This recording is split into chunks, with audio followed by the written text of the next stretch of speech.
So what's up everyone and welcome back to another video. Today we're going to see how to turn off screen reader on Roku TV.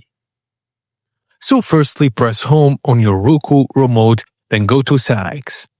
Select accessibility and open screen reader, which is the audio guide. Turn shortcuts to enabled, and some Roku models skip this step. The shortcut works by default. Now press the start button on your remote 4 times quickly. The Roku screen reader turns off immediately. Just press home, then go to settings. Select accessibility, then open screen reader, then highlight off and press OK. And if Roku is describing movies, you're dealing with descriptive audio, not the screen reader. This setting is controlled inside each streaming app, so check carefully. Thank you guys for watching, and please don't forget to like and subscribe for more tips and tricks like this.